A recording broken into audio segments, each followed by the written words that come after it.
Hello, my friends. Hello, my life warriors, wherever you are in the world. Welcome to the Day In, Day Out podcast. Woo! Today on episode 151, I was very privileged to have Tim King on the podcast. He is a creative copywriter as well as a content strategist. We talked about a number of things, how he got started as a creative copywriter and a content strategist. We also talked about where he believes the future might be going with content strategy. We covered a lot. We talked about Clubhouse. We talked about basically the sort of different acquisitions Spotify have made in the sort of development of their sort of platform for podcasts as well. I have to say, a very informative podcast, and I'm sure you will enjoy it. So please sit back, enjoy the podcast. Please don't forget, subscribe to the podcast, help support us and help us out, grow a little bit stronger. Have a great day, enjoy the show, and be awesome. Peace.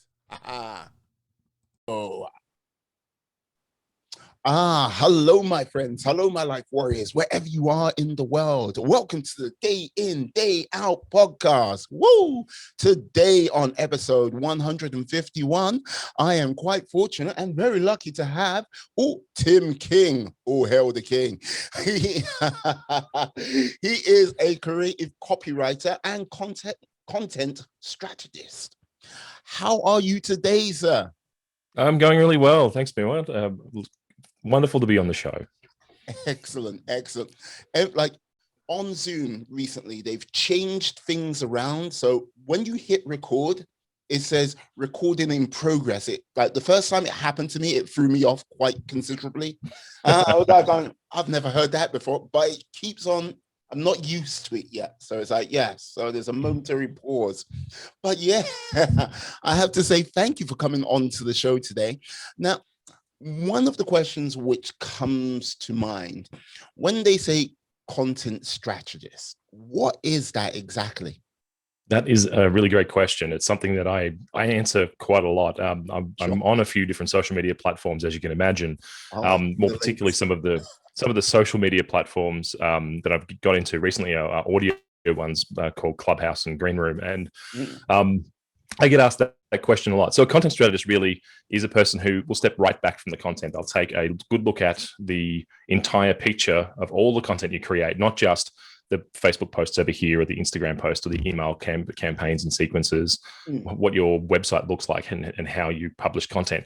And they'll actually help you design a map of not just when to post, but what to post and in which situation you should post those things as well. So it could be you're trying to target a particular set of demographic, and you'll create and craft a map to be able to get into the hearts and minds of that demographic, particularly identifying ideal customers, setting through customer journey maps, and just understanding when and where to be able to best create and publish your content.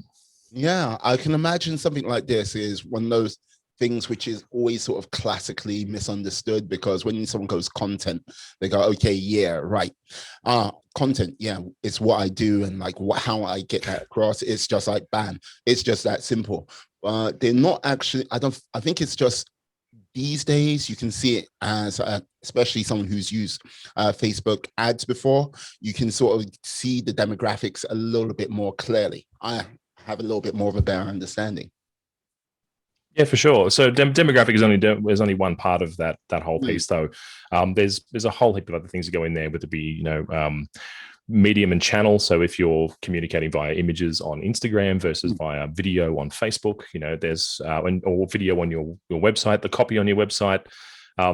It depends on, as I said, which demographic you're trying to hit, what type of person you're trying to attract. Is it a person who's younger or older, or is it someone who's into sports, or are they into motor cars? There's a whole plethora of reasons there. But you touched on a point which is really interesting about content, and just a lot of people create content these days, and you'll often find that term content creator.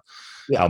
It's really ironic as a term, because one content creator won't be doing anything similar to the other content creator, or even getting 10 of them in the room, they'll all create something different.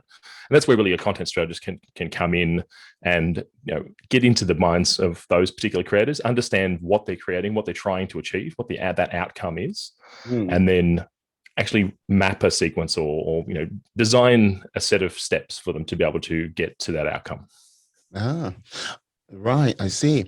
And like, this is the thing, like with regards to what you've done, what would you say has been one of the sort of greatest misunderstandings about what you do is on a regular basis?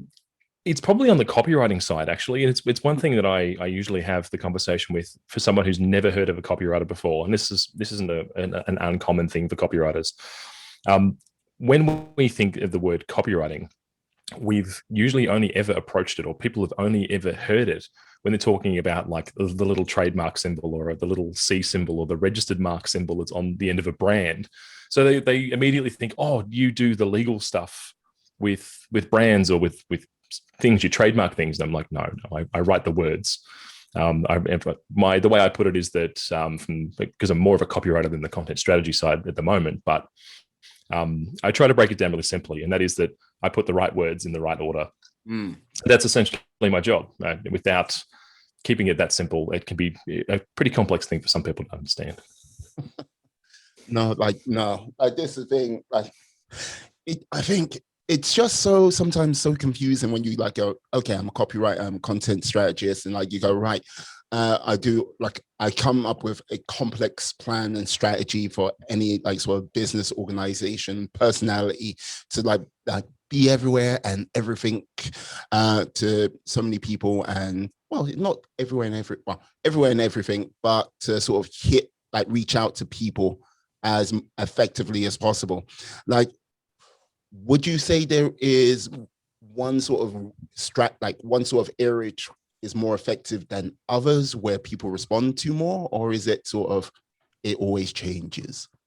And that's probably the beauty of the game. It's always changing. It depending on the next platform that comes out or what type of person you're trying to reach, it can be very different. So without being sexist or ageist in any way, but it's fairly common knowledge that women over 50 often use Facebook because they've obviously family connected. They've got a lot of social groups that they're a part of. So marketing to them or getting your content ready for launch on Facebook, as an example, to target that kind of demographic or market would be much more advantageous than starting to write on Twitter or posting over on Twitter, because they're probably not on Twitter at that point. So really, audiences change for a lot of different reasons, and they're attracted to a lot of different things. So really, part of my job is to understand where those demographics usually fit, and to understand how to be able to approach even just creating a piece of content for that demographic. Excellent. So how did you get started with all of this? Because look, you're like, yes, this is you right now. 21st century Tim King. It's like, how did it start with young, innocent, doughy-eyed Tim King? Sure. So look, my background, I've got a bit of a varied pathway really to where I get to here. So my background is actually in the visual arts. So I went and did my high school, and my high school turned out okay. Maybe I didn't get the score I particularly wanted to when I finished high school. Found myself into a visual arts course, and then left education completely for 2 years. Went and worked in a number of jobs just around, just kind of trying out a few things, and eventually realized that no, visual arts is actually where I was meant to be. So went back in, completed a diploma for 2 years, went to university, got my university degree, and it's hanging on my wall right next to me, which is and that's about as the best use it's ever had, as being able to occupy a nail on my wall. I get out of university, I start a company. So I started my own business back in about 2005, 2006, and ran that for a couple of years, basically doing web development and graphic design and trying to be that kind of guy who was a bit naive in the market and bringing the web to my local region. And in 2007, I can tell you 2 people who I approached actually wanted websites. The rest of them didn't care. So by the time I diversified into doing more national and international kind of contract work, it was just too late, and I had to bite the bullet and fold my business in half, unfortunately. So I closed that down and went to work for the man for 13 years. So I've just come out of corporate life only late in December, and just prior to that, I've kind of had the inkling of starting up my own business again and getting back into this sort of stuff. Those 13 years, though, taught me quite a lot about, not just about business and about people and about demographics and how to be able to approach this kind of stuff. Because it was originally not copywriting. I wasn't doing copywriting there, not initially. And eventually, throughout, the meandering as you do in an organization or a large organization, you end up having 17 different jobs over the time of working there at one point. I found myself in the internal communications team, and from that I started working with content really, really heavily. And there's just been something in me for years that I've been writing online for years, and it just felt like the right time for me to be able to take a hold of that skill set that I've already built outside of the organization and kind of bring it a little bit in. And then COVID hit, of course. So throughout the COVID period, I'm still working for the company, but towards the end of last year, I was made redundant and needed to come up with a plan for the next 6, 12, 18 months.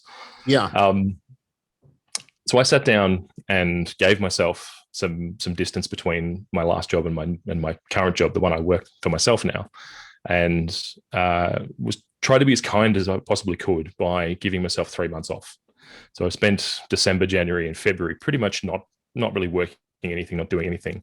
Thankfully, with the redundancy, I was given a little bit of runway so I could go off and explore things, and really hit the ground running early March to get to where I am, kind of doing this job on a regular basis now. That said, though, I've also been working.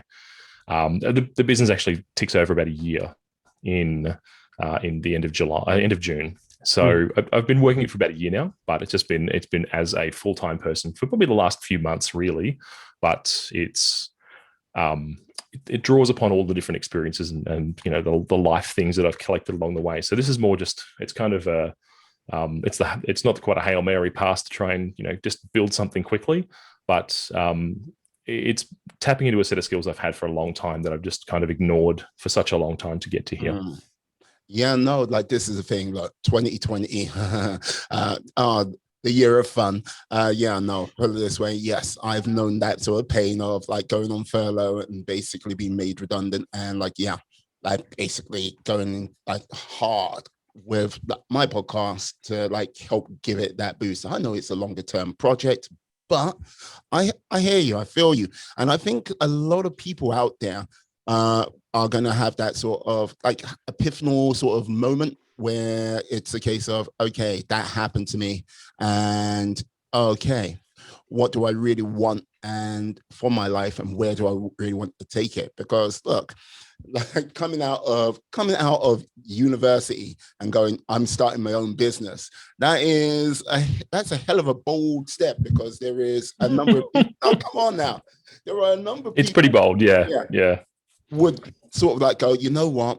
Let me get a couple of years experience, and then like, you know what I mean, go out in there. And then I don't know, like if you kind of like got caught up in the whole action of the sort of corporate world, and before you knew it, you blinked and 13 years have gone by, and I going, whoa.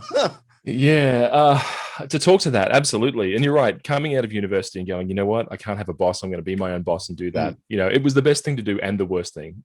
When you're kind of 25, you have no concept of how to be able to manage yourself. Now that I'm 41, I know how to manage myself, which is it's much better. And that's really what living in and working in a corporate I suppose experience there has taught me, is how to be able to actually manage my time and manage myself better, and how to be able to take care of myself better, rather than just spending stupid nights like really late and then getting up late the next morning and trying to get to work and do the thing, like be a business.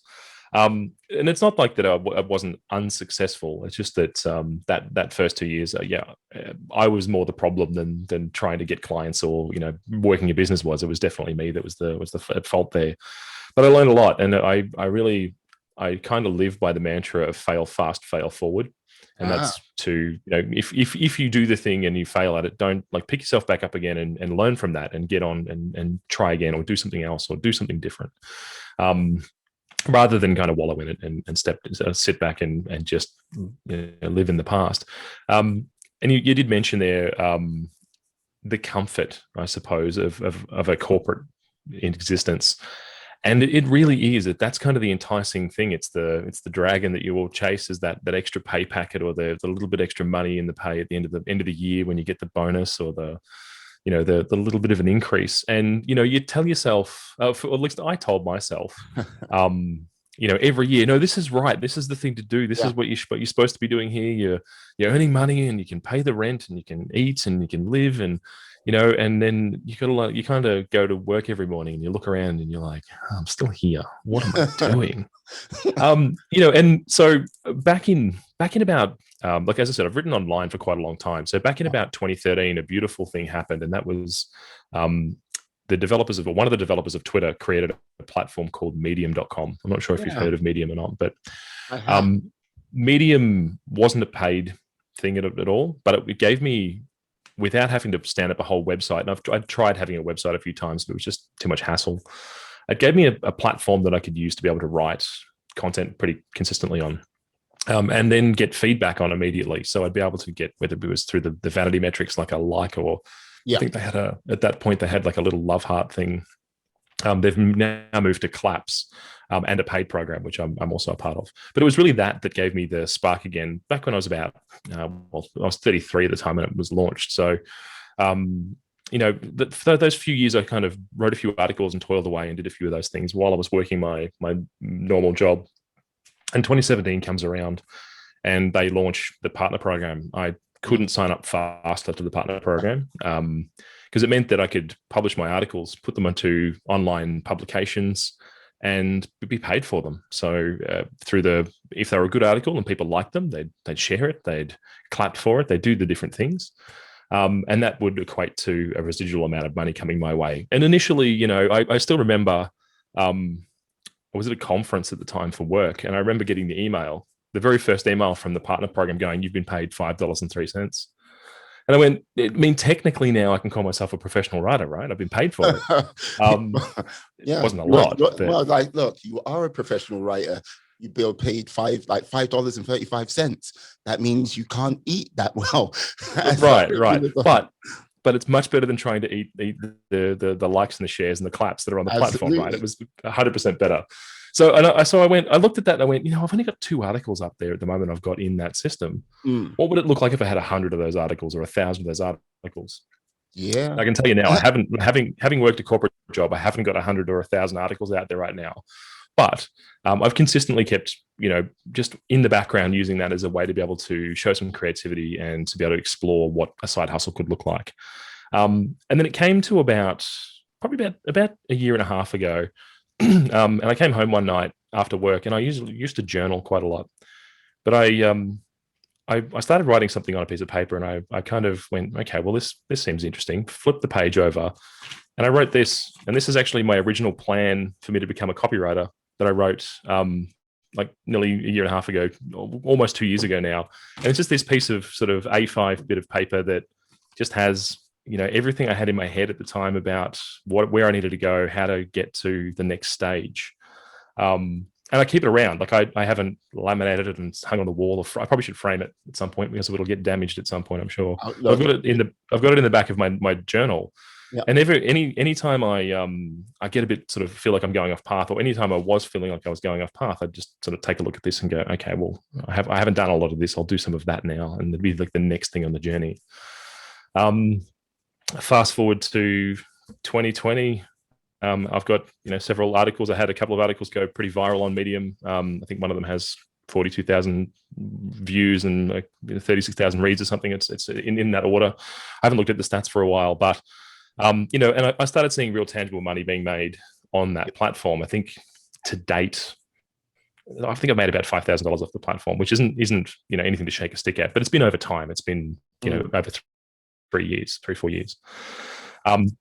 So knowing that I had the right set of skills to be able to write compelling content and articles in that space, and then combining it with a business plan, or well, at least this piece of paper that looked like a business plan, converts into me continuing to think about, well, where can I go with this set of skills? How can I take myself from what I'm doing now in a corporate world and kind of be the master of my own destiny again?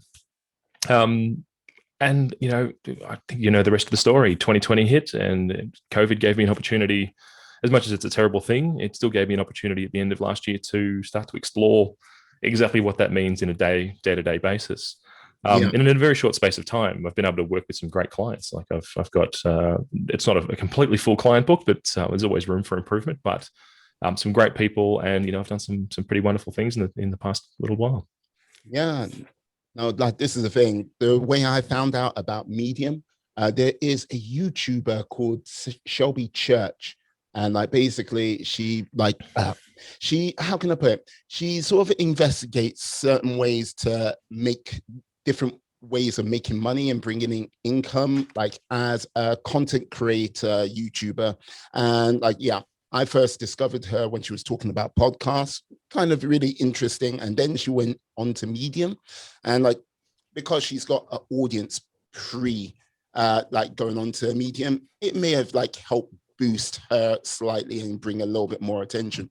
But the way she was like, it was one of her biggest surprises of 2020, the sort of money she made from there, because she was like, equate it to, if you've got 1,000 views on YouTube, she most probably bring in like $15 to $20 on her, I think, on her CPM, maybe her CPM.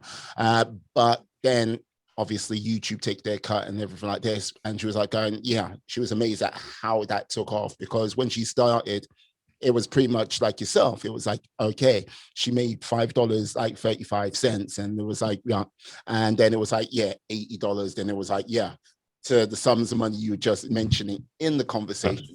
But the reason why I bring it up is because, the opportunities there for people to actually sort of take their sort of like creative dreams forward are bigger than ever before, if you get what I mean. Yeah, for sure. Look, I address anyone who wants to come onto the platform or to. And I'm not affiliate marketer. I should say that first off. I'm not a part of Medium, other than as a part of the partner program. I'm not employed by them at all. But I don't know how many people I've said, hey, you write some great stuff. You should write over on Medium and actually make a little bit of dollar in the background, or some coin. There is always a downside to it though too, and the downside is that you are building on shifting sands.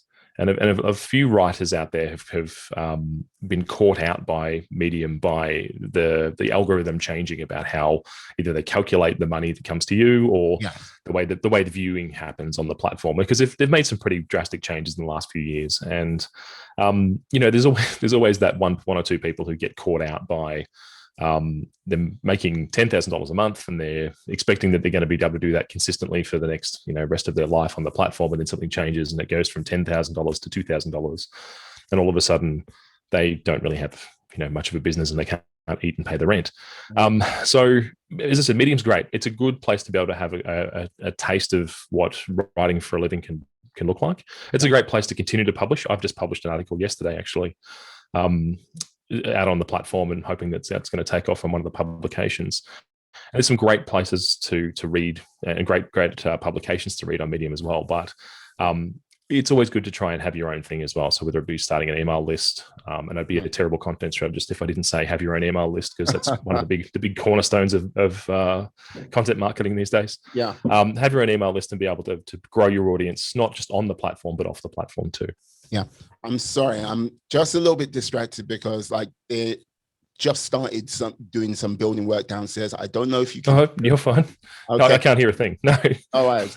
Because okay, no, but okay, that's cool. No, but you did mention starting your own email list and everything like this. Like with regards to this is something I need to do myself, because I say this because one of the things about, say, podcasting, one of the hardest things about it is discoverability with podcasts. And building an email list to say, okay, I've got a new episode out, and if I've built a list of 1,000 people, if like 100 people show up for it, that makes things a hell of a lot better than it just sort of sitting out of the ether, just waiting, hoping, I guess, get up there and like my subscribers get on there on a regular basis. But like with regards to email lists, how would you say that, what has been your sort of strategy to build an email list? And can I ask, how many people do you have on your email list? I'm actually rebuilding mine currently, because I've had an email list in the past, but I've decided to shift platforms, and I've got a whole different strategy of my own now to be able to go through. So rather than bombard an existing marketing list of people with just some stuff, I've decided to rebuild the list and get it going, which sounds really detrimental. A lot of people live and die on their email list. So I had about, I think, 1,500 around that sort of on a list at one point, but I'm not going to go too hard with that. I mean, in corporate life, I was also working with email marketing in my corporate life too, so I've gained a lot of skills through that, and that was sort of 7,000 and 8,000 people on a list at that point, but it was targeted for internal, of course. So the email marketing strategies to be able to get people to sign up for your email marketing, of course, it's always the trick. You'll see a lot of people using Instagram and Instagram stories, or they'll use sort of swipe up links on Facebook, or they're even using Twitter to be able to generate those click through kind of landing page kind of things.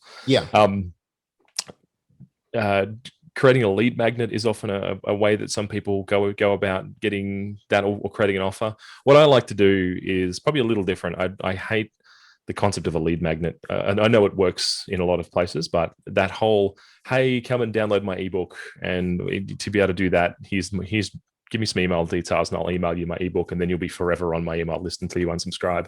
I think it's a little disingenuous, because it's not, there's a payoff, of course, because they're getting a PDF or they're getting something in return. What I prefer to do is say, okay, well, give me your email address, and you'll get access to my sort of inner circle page. And on that page, I'll continue to update new tools that I quickly develop, or new documents that I've come together, or some templates. So it's not about value once; it's about value over time. Yes. Because the biggest thing that I find is it's not actually just connecting on the web or through a social media platform to be able to get onto an email list. Converting people through word of mouth. If I had a friend of mine tell me, hey, there's this really great thing, and you can get these cool templates and stuff. That recommendation is often stronger than me seeing an ad on a web page going, hey, download this thing and give me your email address. Not to say that I haven't done that. I've made a bit of a game of it of the last year. Just to see how many times. So every time I see an ebook that pops up, or an email list that pops up, I use a thing called temp mail, or a little temporary mail address, and I put it into their email thing, and it'll still give me the book, but I don't actually divulge my email details in that kind of sense. So using those kind of like those email systems to protect my own email address. And I think I'd have to look at it again, but I think I've got something in the order of about 390 different like lead magnet drops that people have given over the last year, just as a way to be able to see how this works with this email marketing component, how other people are tracked, and what type of quality are they giving out. And sometimes they give out these amazing 60-page manuals about marketing, and sometimes they're giving out this kind of 4-page pamphlet about everything you already knew and you could find on one Google. So it's a really big different thing. So this is why I don't think lead magnets, I think they work in some cases, but sometimes the words that are on the tin don't quite match what's in the box when you finally open it up, right? So I prefer to do that email drop over time. And like I think it's one of the parts of email marketing is you're building community, and you need to approach it like building community. You're not trying to just market to people, you're trying to attract them into an ecosystem of your own that you can then continue to nurture them and continue to guide them. I think a lot of people, when they like start out and they sort of like start out, I think, a little bit misguided, and they, rather than sort of build a community approach, they like go, I need to be everywhere, and they sort of do the carpet bombing approach. And when you're carpet bombing, yeah, it's effective in sort of destroying the area and like laying waste there, like all you was like behold, but it doesn't sort of like go, you're not going to really sort of endear yourself with people to like go say, thank you very much for all all all the information you've given me. Please. Yeah, absolutely. It's one of those things. Like, I mean, even when I started my business again, about the middle of last year, I initially had that knee jerk, oh man, I've got to be on every platform. I've got to get all my handles. I've got to get everything. And while I do recommend people to own the space of the different platforms, so if you're on Instagram, Twitter, or Facebook, get your business name or your handle set up on different pages and things. Even if you do nothing with them, it's just so you've got them if you want to go that direction. But, the old adage of pick two platforms and do those two platforms really well. Yeah. I'll add one thing to that, and that is do your research and pick two. And the research that you need to do is really, is my community even there? Is the client that I want, is the person that I want to talk to, either in a one-on-one perspective or as a collective group, are they even on the platform? Because there's no point spending, going, oh, I really like Twitter and I really like Instagram, so let's do those. And you actually find out 6 months down the track, you've got 500 people on Instagram, which is great, but you've got 10 people on Twitter now because no one on Twitter cares that your message is whatever that message is. So do your research first. And that you can do that by looking at other competitors in the market, or you can do that by, just asking around, even just jumping into other groups and going, hey, if I started this, what do you think? If it might be a bit compatible, people will tell you pretty quickly where to go if it's not the right place to go. So do that research and just understand, yes, I think, okay, Facebook has the people that I think I want to talk to, and so does Instagram, or maybe it's Facebook and Twitter or Pinterest even, or, there's a whole litany of them out there these days. Yeah, you don't really hear much about Pinterest, but it's one of those, I think it's one of those dirty little secrets where it's there. People don't like Pinterest, and people are, Pinterest, but there is a lot of people out on that Pinterest. Oh, look, I would be a poor content strategist if I said ignored Pinterest. Pinterest has a marketing sense of its own, and that rapid fire visual stuff that people have got into just to scroll through Pinterest. It's everywhere. Like you're scrolling through Instagram and Facebook as well. Twitter, the same thing. But Pinterest, because it's all visual and it's a feast for the eyes. It's a quick way to be able to get really great looking content into the hands of people who are your demographic. The weird thing about Pinterest, though, is you'd think that there'd be particular people who go after it. I mean, I use it for mood boards and research, and I'm a bit of a fan of fantasy stuff and sci-fi, so I collect a few things over there as well. It's kind of just like my brain dumping ground that I collect things on. But, I would not have expected that there would be many other 41-year-old guys using Pinterest. And it turns out there's masses and masses of all sorts of demographics there using it for all sorts of purposes. So not that I would say bet the farm on Pinterest, but it's another thing in the quiver for you to be able to pull out and use in your marketing for sure. Yeah, like talking about quivers, like the new kid on the block, which has been around for about a year, about a year and a half, I think. Clubhouse, you mentioned this, and like I have sort of like recently got Clubhouse Android user, so couldn't be an early adopter, but right. I haven't been on it. I've only been on it once to listen to a friend's Clubhouse. I was like, okay, interesting. What have you found has been the sort of advantages, disadvantages, the highs, the lows, or the sort of misconceptions maybe of the whole platform? Sure. It's a great question. I've been, just because we've had a challenger to the Clubhouse space open up in the last 4 days, I think I've been talking probably to 1,000 people in the last 4 days just about Clubhouse and versus this other platform, which I'll mention as well in a second. But look, Clubhouse is, if no one's approached it before, it's a social audio platform. So versus social media, what this means is that it's like a big giant conference. There's what they call a hallway, and you've got rooms in the hallway. Of course, people are in those rooms on the virtual stages, and they're talking about things. And the type of topic that you can find one room to another is not just about business. It's not just about entrepreneurship or, marketing. It's vast. It'll be about whether, Leeds is going to win the quarterfinal this year, or, is Biden the right president for America, right down to, hey, did you hear about the latest lockdown in Victoria of Australia? Yeah. So there's all sorts of different reasons. There's social rooms. There's a whole different lot of reasons to use it. I've been on the platform since late January. I've got about nearly 1.2 thousand followers on there, which is not it's a small, that's a small following. Like most people sort of, build much faster and much quicker. Yeah. I prefer that organic growth approach. But, I've kind of found, without being exclusionary, my tribe over there. I found the group of people that I want to hang out with regularly in a social perspective. Yeah. But I've also found, the other copywriters. I found other marketers that I love to talk to. And it's a place where two things happen. One, time moves like lightning over there. Like you start up Clubhouse and you go, I'll just be on here for half an hour. 6 hours later, you've been on 4 rooms and you've wonder where the day's gone. And that's that Clubhouse effect and there used to be this thing called the Clubhouse hangover. And it was because people were staying on, and even myself, you'd stay on till midnight, till 1, it'll be 2 a.m. and you're like, whoa, okay, I'll go to bed at 3 a.m. and then get back up again, right? And the next day you'd be like you had a hangover. So the Clubhouse hangover is real if you're very engaged in the platform.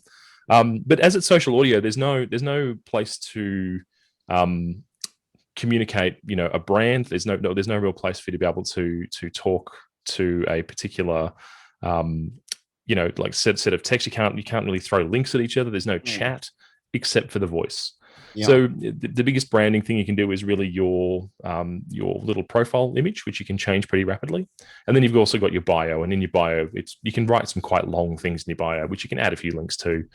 And you can link your Twitter and your Instagram to it, which gives you a way to be able to talk off platform or at least build your audiences elsewhere. But look, I think Clubhouse or social audio as a whole it's relatively new. In this format, at least, there was an attempt with Skype years ago to do something similar back in 2005. But as we know, Skype's gone. It's done what it's done. But, modern technology has moved. We've got these smartphones now. They do some fantastic things. And including this, it's this sort of ephemeral platform where you can have great conversations with people. And this is the best thing about it is you don't just have to have conversations with people who are, just the average Joe in the street. It's a great leveler. So I've been in rooms where, I've been talking to, machine learning experts from Google and NASA and Tesla.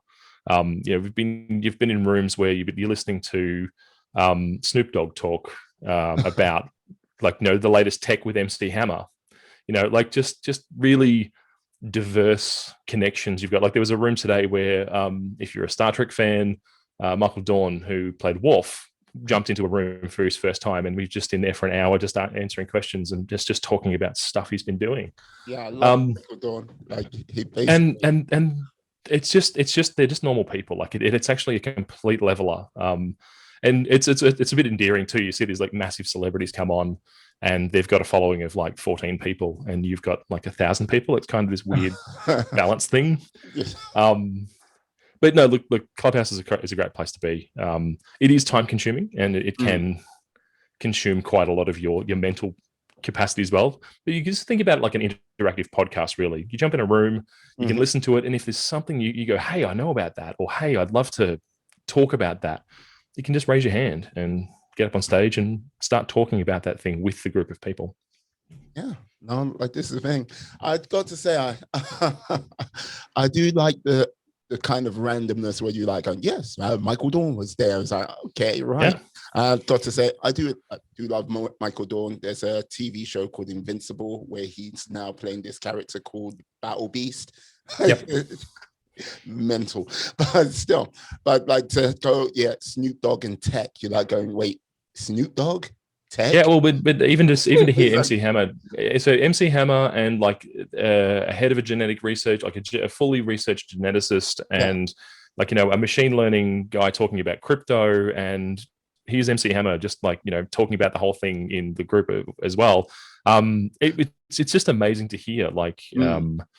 even though he's got a large amount of celebrity, he's got an immense mind as well that is just wonderful to listen to. So it's great to be able to, and like I could have if I wanted to put my hand up and get up on stage and probably ask him a question, or just start conversing about the same thing. Yeah. Because they're people too, and I think that's the bit that I love about social audio platforms is it's a really great leveler. Do you think with the likes of Clubhouse and like wherever competitors come along, do you think it's going to still be a standalone actual thing, or do you think like platforms like Twitter or like maybe Instagram or maybe even TikTok will like sort of like bring it in as an addition to what they're currently doing as well? Great question. Absolutely great question. The Twitter Spaces is one that Twitter's already played with, and that's something that is available to most people who have over 600 followers right now. I know LinkedIn are playing with their own social audio platform, same with Facebook. Slack, if you've ever heard of Slack, which is a kind of a business tool that a lot of people use out there, they're playing with some audio stuff. Spotify has just released last week. So it was for me in Australia, it was last Thursday. They recently purchased a thing called Locker Room, which was purely about sports. But they've now rebranded that called Spotify Green Room. And it's now an open slather platform, much like Clubhouse. So it's a direct competitor to Clubhouse in that kind of sense. As I said, I've just written this article about exactly this. And about the other competitors that are rising as well. There's probably about 38 that I'm tracking in and around the space, and not for all the same reason though. Social audio is wider than just the Clubhouse or Green Room experience. There's a whole heap of other reasons to use it as well, but there's a lot of competitor nature in this space, and there's a lot that's probably going to be coming in the next year. In all sorts of flavors. But as you said, embedded in other platforms, yes, I think there'll be plenty of them that have them that embedded. Spotify's not done that as yet. That's a separate app. Yeah. But I've seen some stuff this week where it's even like, download this bit of code, put it into your WordPress website or to your other website, and there's a button on your front page. You click it and it starts a stage, and people can immediately start talking right there on your website about the article that you've written, if it was in that kind of sense. I don't know how attractive that would be to most people, but in the right context, that and the right circumstance, that makes a lot of sense. This is we're only cresting the wave now. We haven't even explored what it means for other things as well. The Spotify thing is a podcast play. They're definitely doing something over there about podcasting and being able to record rooms with your audience and get that published. Clubhouse has just put out its Creative First program as well, where they're now involving some of the users who create like great, like almost shows in their rooms to be able to promote and create really great content. They're actually paying them, I think, and they've just delivered them out like a nice little creator box with an iPhone 12 Pro in it to be able to start creating content better. That's generous. Yeah, there's a whole heap of stuff. Yeah, I talked to a few of them, and they're a bit blown away, but that being on a platform for a few months and coming up with a few funny ideas, they got to hear. But the advantages are huge. I think not only just for the individual to build an audience, but branding as well, like brands and and being able to represent either a brand or a particular way of thinking, to be able to get people into that brand, to talk to your demographic, to get that, like, I don't want to go too deep into the marketing terms, but doing that user research right on the platform, you can't get better than the person speaking it to you immediately. If you ask a question in a room, hey, what do you think of this product? And you get the polarizing response. It's a marketer's dream to be able to get in there. You're getting user groups without even, you're not really paying for the money. You're just getting into rooms and asking them the questions. I would suppose, like, if you get into those rooms, like, the demographic might be a little bit not so much controlled as it normally would be, but right, you're still getting that information out. You're still getting that rich source of information, and maybe with that diverse group, you might be getting a nugget of information you never thought you would ever get before, something completely new. Absolutely. And look, I mean, I think if you were running a user group session, or you're using some sort of like, a group marketing sort of session with a product or service, or, something else you were trying to write content for or market, you're going to go try and get a fairly broad brush of the community anyway.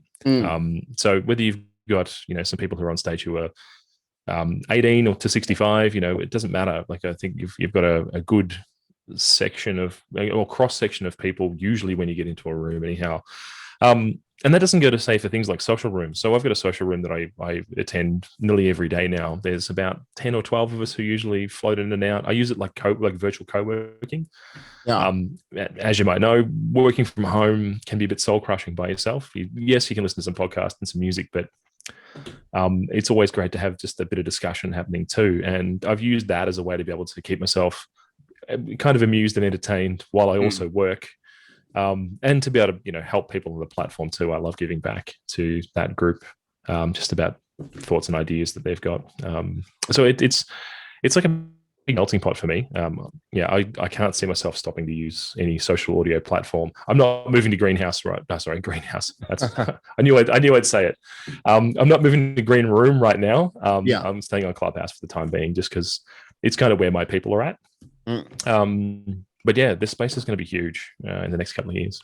Yeah, no, like this is the thing, like when you're tracking, when you're tracking 38 different platforms and like basically trying to work out which way to go, like just that sort of dilution of time and focus, it's it's difficult, very difficult. And like, FOMO is very real at times, like, because when they just had it on Apple, I was like going, I must get on. And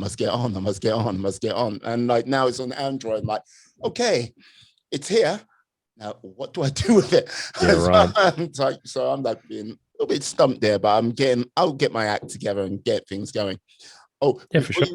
Before you answer any question, like if you see my face change, it's not you. It's just. Oh, that's okay. I get to do. I could hear before there was a bit of hammering, I think, going on. So that's fine. Okay, this is totally unexpected. So yeah, my apologies. That's fine. Yeah, as I was saying, trying to now I've got Clubhouse at my disposal. I'm just trying to work out what I'll do with it and how I can use it, if I'll be doing rooms or just answering questions in other people's rooms.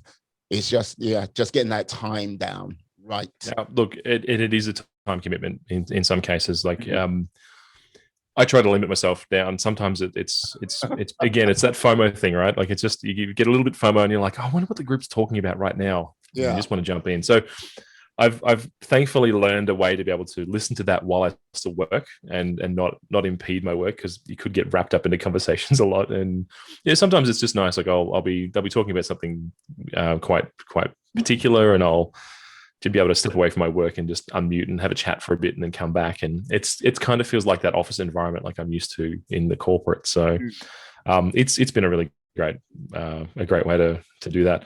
Talking about FOMO though, one of the things I'm not so keen on with Green Room is they've launched this weird vanity metric, which is gems. So early days when I first got onto Clubhouse, there's this concept of dropping gems. In other words, being on a stage and giving out great information to people, and you'd hear other stage participants say, "Oh, you're just dropping gems. Yeah, listen, this guy is doing great stuff." And for some reason, they've taken one of the worst concepts or one of the weirdest concepts out of Clubhouse, and they've made it a full feature now on Spotify Green Room. So you can be on a stage, and the way it's supposed to be used is that if you find that a person said something that you like or that you think is great information or that you agree with, you can double tap their face and it gives them a little gem. Just a little icon pops up and they get a count down the bottom and it adds it to their profile. Since Thursday, when a lot of the Clubhouse people decided to have a play with Spotify Green Room, they've jumped over there. They've started these massive big rooms, and all they're doing is sitting around talking about literally nothing and sitting on stage tapping each other's faces every 5 minutes you can give another gem. So there's even a room that I was being told about that they had a tone go off in the room every 5 minutes so that everyone knew that you could tap everyone's face again to be able to give everyone gems. And there's people sitting on stages right now in Green Room just gaming that system, and they've got several 11, 12, 14,000 gems now, and it's just for no one knows what they're for other than just as a vanity metric. So Yeah. It's I was like, why are they pressing them so much? If I was like beginning to think there's a monetary value to it. Yeah, like the joke about that is now you can't pay your rent in gems because you can't. Like it's a number on a screen that means they're internet points which mean nothing. Yeah. So. Thank you. No, but like this is the thing. I sometimes wonder about Spotify because look, Spotify started as a music platform which everyone used on a regular basis, and it was fine. And I've spoken to people in the music industry, and they're like going, yeah, like they gripe about the pay and everything like this. But one of the things I've noticed definitely in the last sort of like year or so, with the introduction of podcasts and stuff like this, it's like, okay, if I'm a music person, okay, and I'm going against a podcast, on the short side, it can be anything from maybe 10 minutes to half an hour. On the long side, 3 hours plus. Right. How are people meant to listen to my music? And with this addition now, what's that going to be about? So, okay, in my article, I kind of break this down, and I'm happy to give you a link to share in the show notes or something if you'd like. That'd be great. But this is my play of the land, or my vision of what I can see they're doing. Last year, they bought Anchor FM. So if you're not familiar with Anchor, or you might be familiar, but if anyone who isn't, Anchor FM lowered the bar on podcast production intensely. So rather than having to get, you obviously get a great mic and you get your computer, but rather than have to have expensive editing software and being able to stitch things together and getting it published out on expensive platforms, Anchor said, well, you know what, for free, we'll allow you to be able to come along, put an intro and an outro on a piece of audio, and then publish that as a podcast to the Anchor store particularly. But Spotify bought that in March last year. Fast forward to March this year, and they've bought Green Room. They've bought Locker Room, and called it Green Room. But that allows for you to record your stage. So inside the app, natively start a room. It asks you, would you like the audio file at the end of this? And you can just say, yes, I would. There's a couple of caveats. One, it only lasts for an hour. And two, the audio quality isn't really great right now. So hopefully they'll work on that. Yeah. But the idea there I can see they've got is with the recording of rooms and an audience in a stage, or watching you do your podcast on a stage, you have immediate audience interaction. It's almost what, it's that halcyon podcast 2.0 thing that a lot of people have been trying to go for a few years now.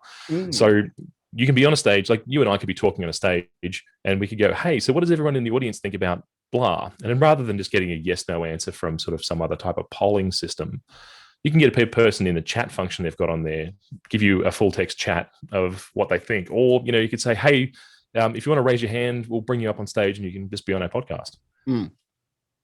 A few minutes after you finished your episode, it's hopefully less than an hour at the moment, but a few minutes after the episode's finished, the host will get a file, and then they can publish that out, wherever they like. I don't know what the legals look like for other people being on the podcast and things, but that's yet to be known. But the idea there is pretty solid. Getting you with your audience recorded, and then across to Anchor FM, put a common intro and outro on that, and within 2 minutes of you pushing stop on that room, you can have a podcast episode out to the world.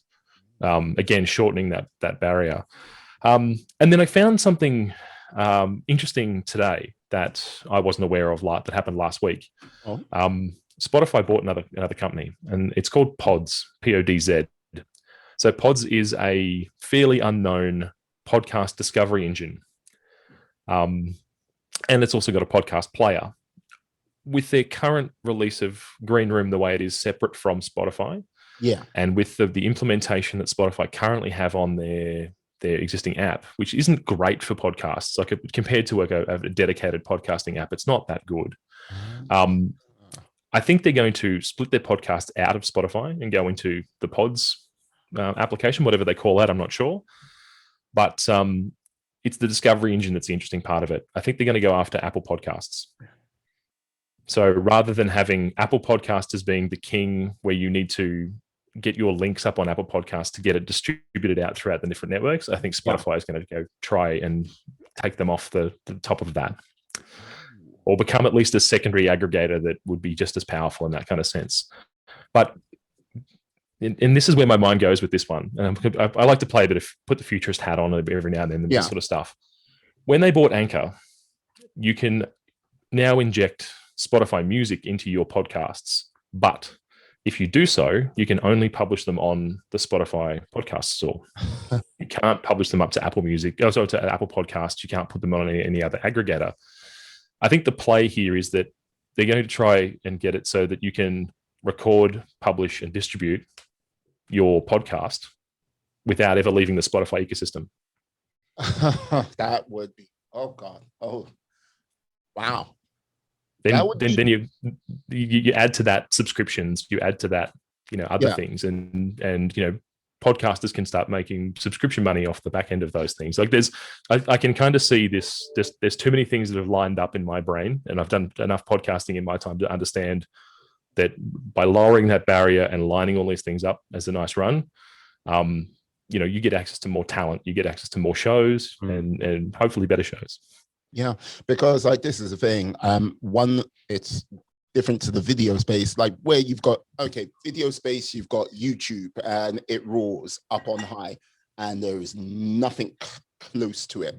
And through that sort of lack of competition, I think YouTube's like fallen into, like, not deliberately, but you know what I mean, it's just fallen into some ways it shouldn't do. And if there was competition, it may be a little bit sharper. If Spotify do what you think they might do, and like, look, it's a big hypothetical right now, but the sort of shift of getting Joe Rogan on, like the other podcast recently, was it not Hello Daddy or something like that? It's like another podcast. I think it's Hello Daddy, which they paid 40 million for, and I think Harry and Meghan Markle, that was 30 million a few months ago, sort of pushing that way. And that sort of drive to either become number 2 or not number 1 to challenge Apple. Yeah, it's a very interesting time because Apple recently did a sort of podcast sort of membership thing. I can't remember what it was exactly, about a month, like, was it 2 months or a month ago? Yeah, about that time, yeah. Yeah. So it's like that, from the sort of standpoint of competition, I like that, because competition means they don't get too carried away. But but just being on one platform for the music and stuff, I'm not with that. I'll still record it and upload it to both platforms, Right. Yeah. Well, I think that's the rub there. I think that you won't have to upload it to both platforms. One, if it's done right. Like right now, most of the other podcast directories feed off Apple Podcasts, but so they'll take a feed from it. You can still submit your show to them, but they still take a feed from Apple Podcasts, and usually that's talking to a few other people who do podcasts right now. I know that when they start launch a new one, they're often waiting the week or two to be able to get reviewed, to then get into the podcast store and then have it all happen throughout the other podcast shows. Yeah. And then the subscription model really comes with things like Stitcher and a few of those other premium, like Acast, and those premium platforms. So it wasn't anything new, but they've certainly adopted that on the Apple podcast side of things. But I think you're absolutely right. Competition in any space is always good for the end user. It's always good for the podcast, or in this case, the podcaster.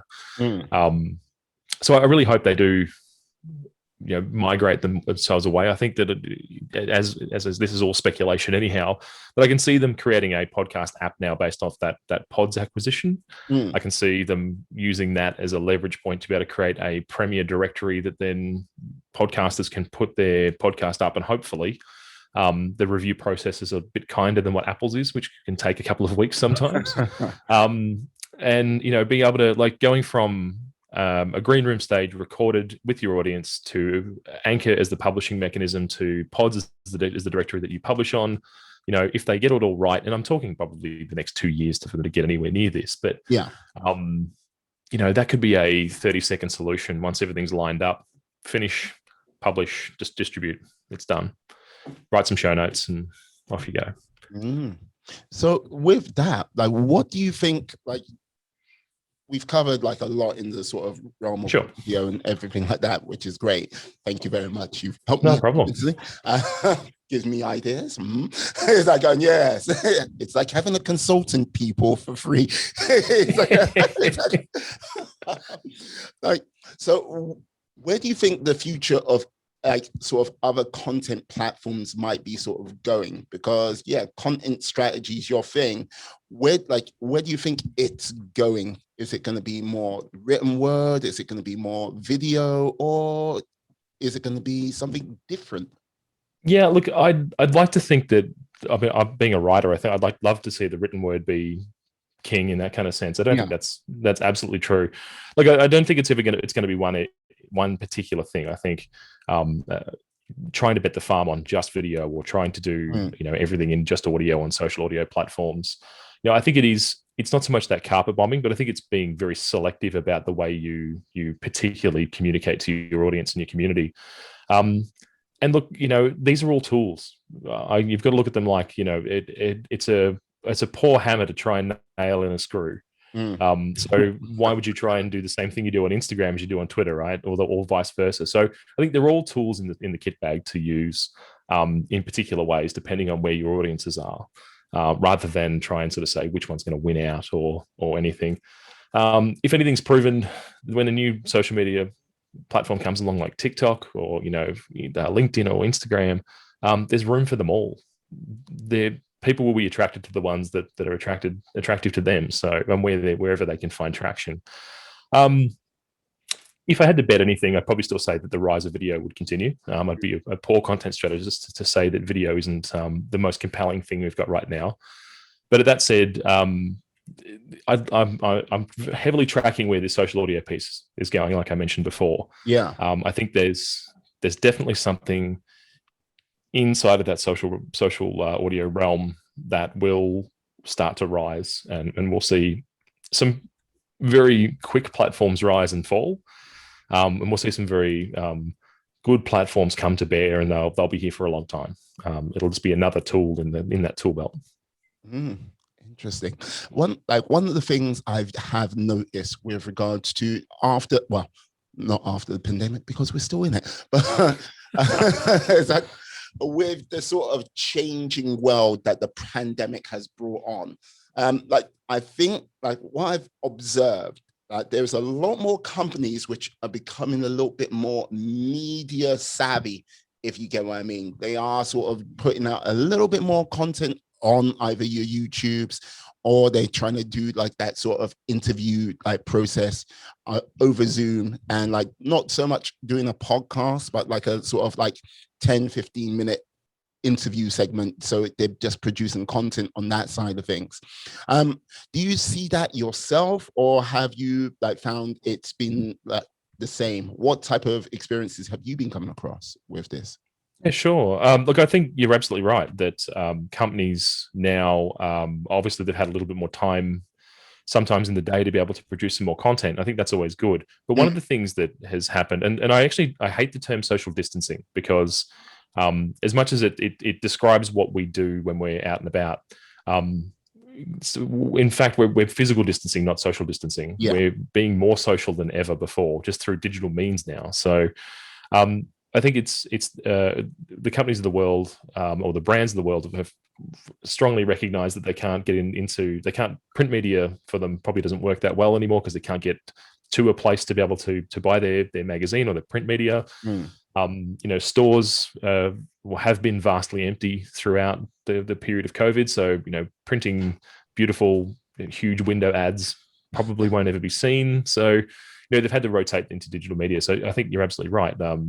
And this is probably why I get a lot of work, because email marketing is pretty good these days. It's something that they're using a lot more email marketing, a lot more one-to-one communication methods. So the rise of brands on Instagram and the use of brands getting heavily into TikTok. I haven't even gone there in this conversation, but it surprised me that the start of the pandemic, right before the pandemic hit, you wouldn't see a bank on TikTok. Now they're all on TikTok. Every time an ad, or every now and then an ad will pop up, and it'll be one of my local banks here advertising to the 18 to 24-year-old. right there in the app. Like it's just, and they're not even just the big banks, like the big old bricks and mortar ones. It's all the little digital banks and things that are starting to pop up. So yeah, look, I think you're right that the surface area has increased with communications in a digital sense from brands over the last 12 months because they've had to evolve. And again, like I'll say this again in sort of tongue in cheek a little bit. The pandemic is a terrible thing, and we've seen some absolutely horrible things happen across the world. Yeah. But what it has done is it's accelerated our technology probably, between 5 and 7 years from the start of 2020 to where we are now. I mean, we're talking across Zoom. Zoom was heavily used as a business tool that had happened between, on the odd occasion you couldn't meet face to face. Yeah. Now it's, one of the most popular video platforms that exists. Microsoft created and launched a thing called Teams during or had launched it called Teams, and that's heavily used in the business world now as a way to do video comms remotely. And we all, a lot of us, I'm not working in corporate anymore, but I spent 385 days working from my desk right where I'm talking to you from now for a corporate. So having quite a lot of days where you have to think about what you're doing and come in and be present in front of a digital screen. It's obviously changed that game. Hence, the technology has had to evolve at the same time. So, if there's any benefit, which again, atrocity across the world, and it's something that I wish had never happened, but we've come through a period again where we've had to increase our technology base, and it's starting to flourish now because at the other side of it. Well, we're not that, as you said, we're not out of the pandemic yet, but I wish it the last day of December it would have just gone away. That unfortunately not. No, unfortunately it did not. No, I've got to say, with regards to like Zoom, when I first started this podcast, oh my Lord, I was using Skype to do the digital. Now, look, I see by the way you're sort of like smirking right now. Skype, using it for video recording, everything like this is a painful tool. They may have improved it, but I am not going anywhere near it or going back to it because I had to set it up through a program called OBS. And then basically so you have all of this going on and I'll double check it, triple check it to make sure everything was working right. And soon as someone came on, bam, it would fall apart. And I mean, fall apart horribly. I was like, I tried this a good couple of times, then about 2 weeks before the rest of the world discovered it, I discovered Zoom. I was like, oh my God. If you people out there, if you ever want to start a podcast, do not ever use Skype. Use something else. But if you have to get up on the top of your building and wave flags about, it would be better. I'm telling you. Oh, absolutely. Send carrier pigeons. It'll be cleaner. Trust me. I would. But 2 weeks before the world discovered it, and it was just like, it was such a revelation, such a joy. Now, everyone, do you know how to use Skype? Yeah, I know how to use Skype. Yeah. And a year and a half ago, do you know how to use Zoom? What? They'd be what's Zoom? That's right. I mean, even I've worked in technology for a long time as well. Like before I moved into communications and things, and even when Zoom came along initially, I was like, not really convinced this is really a great platform or anything. I think the only time I'd used it was when I turned 40 during the pandemic. My wife organized a Skype call, a Zoom call. Yeah. And I plugged it into my television so we could get 17 or 18 people up on the thing. We had a bit of a virtual birthday party for me, which was fantastic. And, I thankfully have a wonderful wife who would do that for me. But, and we had lots of people around the world sort of popping in and out and here and stuff that I know. So it was really great to have. But yeah, before that, I never really used Zoom. And then as it got into the full swing of it around that sort of May, June, and we were in serious lockdown, I got very familiar with Zoom very quickly. And it's a great platform for podcasting and stuff. There's another one that's out there called Zencastr now. It's Zencastr. And it's kind of built for that podcasting stuff. So it gives you a couple of extra. So if my audio and your audio would be separate and those sorts of things. It's still video chat and just those little bespoke features and things that are coming out. Because the tool sets we had were good, but now because of everything that's happened in the last year, it's got just that extra bit better because it's moved a few years ahead very rapidly. I can't wait to see what we're going to be coming out by the end of 2021. I think it's going to be fantastic. I think it's going to be grand. I think it's going to be slightly amazing. But yeah. I hope so. Now, I have to ask this question. Now, this most probably might be one of the most important questions you'll have to answer today. Now, okay. If there was a film, any film out there, with like one of your favorite films, say, and you had to replace the cast with Muppets from the Muppet Show, but you had to have one human, which film would that be and why? Oh, wow. That's a big question. I'm a big film buff. Music and films, I have a really eclectic mix of loving all sorts of types of media. That's a great one. Look, I'm going to have to go right back to basics. I think I would probably pick something like Blade Runner. With the Muppet cast would be hilarious and amazing, I think, all in one go. So Harrison Ford's character, George, I don't know where I got that from. Harrison Ford's character replaced with, Kermit in his trench coat, I think would be phenomenal to watch. As for the human, though, I don't know who I'd have as the human companion there. I'm not sure. You know what? I'd still have the guy. Oh no, wait. I was going to say you'd still have the main replicant as the human. Oh yeah. So Roy Batty as in Rutger Hauer. You'd still have Rutger as the. Yeah. Look, actually, yes. I think that would be amazing because there's that moment where Rutger's leaning over the balcony as it's raining, and they're on the building edge, and he'd be holding Kermit by the foot or something in the rain, and then having that beautiful soliloquy that Rutger produces at that point, which is almost completely ad-libbed as far as I'm aware. Just with Kermit's reaction to that would be hilarious. Yeah, I think it'd have to be Blade Runner. That's amazing. Awesome. Love it. You know what? This is the thing. When I do this, I think on this occasion, if I had to do it, I'm going to go with Aliens. Another favorite of mine. I've only just finished, probably 2 weeks ago. I put myself through watching every one of the Aliens in sequence. So I've watched all of that, all of the Predators, the whole lot. So I love the film series. I think it's great. Okay, you watched every single Aliens film? Aliens? Yeah, so I went back and I watched Prometheus and then the sequel to Prometheus, which I can't remember the name of right now. Not Resurgent. No, God.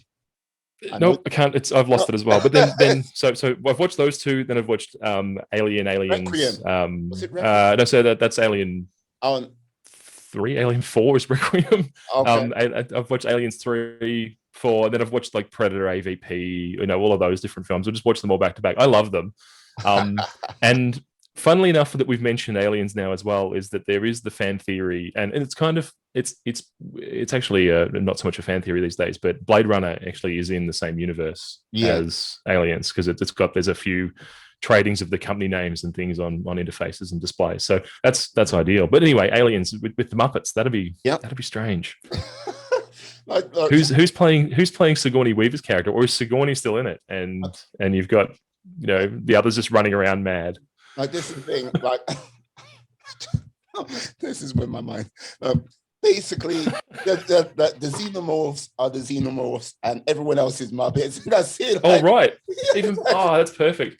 I'd like to think that because of Sigourney's character, they'd actually create a Sigourney Muppet, like a special Muppet of just her to do this stuff. I'd love to. I can see Fozzie Bear being like Bishop playing the android. Yeah, it does. Waka waka waka. Yep. Every time, every single time. That's amazing. I think you've hit across something really special here. I think we need to compel now the Muppet Studios to remake these films. Yeah, Disney. We know you've not been doing a terrible lot with the Muppets, but with a little budget, we just can. And the two of us, we could rewrite your entire thing. It's gonna be fun. You're gonna love it. It's like, so let me get this right. This xenomorph is gonna come down in the middle of them and start hacking up Muppets left, right. What the bit that I would love, and this is me being a bit morbid, I suppose, about it, but it's the moment where the first chest burster happens.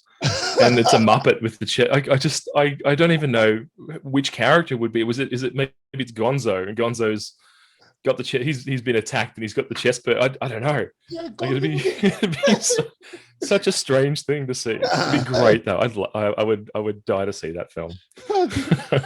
Could just see Gonzo's face staring out to the side. Yeah. Just a bit dead. Just a bit dead in the eyes now. Yeah. Just wow.